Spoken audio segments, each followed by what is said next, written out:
रात की बची हुई रोटी से बनाएंगे हम मज़ेदार स्नैक्स। आपने बहुत सारी रेसिपीज़ देखी होंगी जिसमें रात की बची हुई रोटी से बहुत कुछ बनाया जाता है, लेकिन I am sure about that कि इस किस्म की या इस लेवल की रेसिपी आपने पहले कभी नहीं ट्राई की होगी। अस्सलाम वालेकुम माय किचन क्वींस, कैसी हैं आप सब। वेलकम है आपको किरण कुकोलॉजी में। अमूमन हमारे घरों में होता ये है कि रात को रोटियां अक्सर बच जाती हैं और सुबह होने पर वो बासी रोटी कोई भी नहीं खाना पसंद करता। तो आज उसी रोटी को हम ज़ाया किए बगैर उसके बनाएंगे मज़ेदार से स्नैक्स। रेसिपी अच्छी लगे तो चैनल को सब्सक्राइब कर दीजिएगा। तो चलिए स्टार्ट करते हैं। यहाँ पर मैंने ले लिए है 1 पाव आलू, उनको बॉयल करके मैंने ठंडा कर लिया। अब उनको मैशर की मदद से मैश कर रही हूँ। ज़्यादा आपने इसको बारीक मैश नहीं करना, थोड़े थोड़े से मोटे रखने हैं, फिर ही वो अच्छे लगेंगे। बहुत ही कम चीज़ों के साथ हम आज की ये रेसिपी बनाएंगे। चलिए जी, पोटैटो बड़े अच्छे से मैश हो चुके हैं। अब इसमें मैंने डाला है जी छोटे साइज़ का प्याज रफली सा चॉप किया हुआ, 2 हरी मिर्चें बारीक काट ली हैं और 2 चम्मच इसमें हरा धनिया मैंने शामिल किया है। अब इसमें जाएगा जी 1/4 टीस्पून अजवाइन, हाजमे के लिए बहुत अच्छी होती है। 1/2 टीस्पून इसमें नमक डाला है, 1/2 टीस्पून सूरज मिर्च का पाउडर शामिल किया है, 1/2 टीस्पून ही इसमें चिली फ्लेक्स ऐड किए हैं और 1/2 टीस्पून इसमें चाट मसाला डाला है। 1/4 टीस्पून इसमें साबुत ज़ीरा शामिल किया है। बहुत ही मुख्तसर से मसाले हमने डाले हैं, आम जो हमारे घर में हमारी किचन में मौजूद होते हैं। तो इन तमाम चीज़ों को, तमाम स्पाइस को अच्छे से मिक्स कर लेंगे। ज़्यादा इसको प्रेस कर करके हमने मिक्स नहीं करना, इसको हमने ऐसे खिली खिली सी जिस तरह से फिलिंग होती है ना, उस तरह से रखना है। तो ये चटपटी सी हमारी फिलिंग तैयार हो गई है, इसको साइड पर करते हैं। अब हमें चाहिए होगा जी 1 कप बेसन।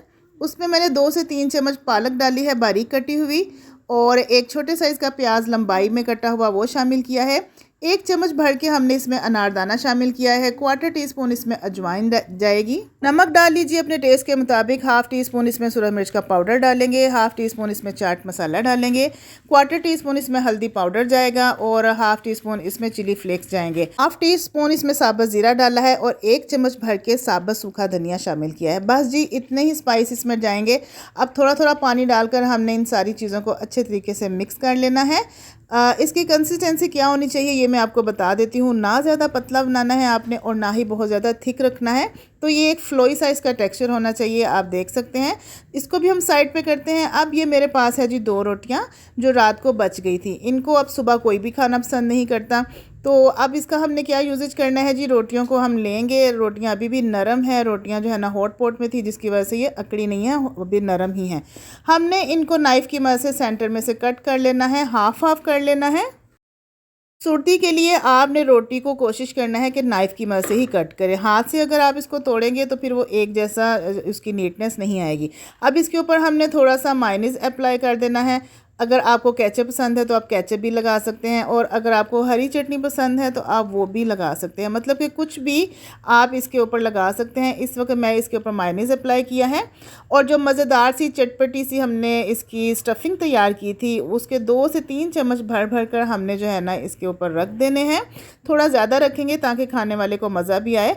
राउंड शेप में कटे हुए टमाटरों के 2 स्लाइस रख देंगे और 2 स्लाइस ही हमने इसके ऊपर ओनियन रखा है जिसको भी हमने राउंड शेप में काटा है। तो आप इसके ऊपर कुछ भी रख सकते हैं, अंडा भी बॉयल करके काट के रख सकते हैं, जो आपकी मर्ज़ी हो। तो दूसरी साइड से इसको कवर कर देंगे, हल्का सा प्रेस करेंगे तो ये हमारे ज़बरदस्त किस्म के लेफ़्ट ओवर ब्रेड के स्नैक्स तैयार हो गए हैं। आप देख सकते हैं कि ये देखने में कितने यमी लग रहे हैं। अभी ये प्रोसीजर कंप्लीट नहीं हुआ, रेसिपी अभी बाकी है। बाकी की रोटियां भी जो है ना हम इसी तरह से तैयार कर लेंगे। आलूओं की स्टफिंग रखेंगे, ऊपर अपनी पसंद से हम इसको गार्निश करेंगे। टमाटर और प्याज रख लें, अंडे रख लें, कुछ भी रख सकते हैं। और दूसरी साइड से इसको हम कवर करके हल्का सा प्रेस करेंगे। तो इस तरह से बाकी की सारी रोटियाँ भी हम तैयार कर लेंगे।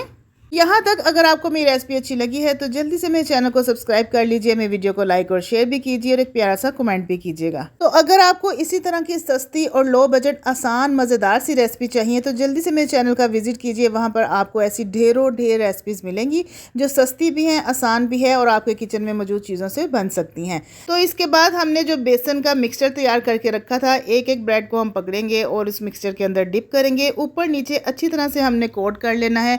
कोई भी जगह जगह खाली नहीं रहनी चाहिए। देखने में ही बहुत ही मज़े के लग रहे हैं ये हमारी रेनी डे स्नैक्स। चलिए अब इसको फ्राई कर लेते हैं। फ्राई करने का प्रोसीजर ये है कि हमने इनको डीप फ्राई करना है, लेकिन हमने इसे मीडियम से लो फ्लेम पर इनको फ्राई करना है ताकि ऊपर का जो बेसन है, ऊपर की जो लेयर है वो अच्छी तरह से पक जाए। यहाँ पर जनाब मैं यूज़ कर रही हूँ सरसों का ऑयल, जिसकी वजह से आपको ये बबल्स नज़र आ रहे हैं और इसका कलर भी येलोइश नज़र आ रहा है। तो आप जो भी ऑयल यूज़ करते हैं आप उसमें मीडियम टू लो फ्लेम पर इनको फ्राई कर लीजिए। हमारे घर में फ्राई करने के लिए, खाना पकाने के लिए सरसों का ऑयल ही यूज़ होता है जो कि हेल्दी है। तो जनाब इन स्नैक्स को आपने 1 से 2 मिनट तक मीडियम टू लो फ्लेम पर आपने इनको फ्राई करना है। जब गोल्डन कलर आ जाए तो आपने इनको निकाल लेना है और ज़्यादा आपने इनको ब्राउन शेड की तरफ नहीं लेके जाना, वो फिर अच्छे नहीं लगते। तो आप देख सकते हैं कितने मज़े के यूनिक क्रिस्पी से मज़ेदार से हमारे ब्रेड स्नैक्स तैयार हो गए हैं। बाकी के सारे भी हमने रेडी कर लिए हैं। तो अब इसकी अंदर की लुक भी मैं आपको चेक करवाती हूँ कि ये अंदर से कैसे लग रहे हैं। बाहर से तो पकोड़ा टाइप मज़ेदार से क्रिस्पी से हैं, अंदर से जूसी हैं, नरम हैं। अगर आपको रेसिपी अच्छी लगी है तो जल्दी से मेरे चैनल को सब्सक्राइब कर लीजिए, मेरी वीडियो को लाइक और शेयर कीजिए, एक प्यारा सा कमेंट भी दीजिएगा। आपके कमेंट का मुझे इंतज़ार रहेगा और मेरे चैनल का आप विजिट ज़रूर कीजिएगा, वहाँ पे आपको ढेरों ढेर ऐसी ही कई रेसिपीज़ मिलेंगी। तो किरण कोकोलॉजी को इजाज़त दीजिए, मिलेंगे अपनी नेक्स्ट एक्साइटिंग रेसिपी के साथ। तब तक के लिए अल्लाह हाफिज़, take care and bye bye.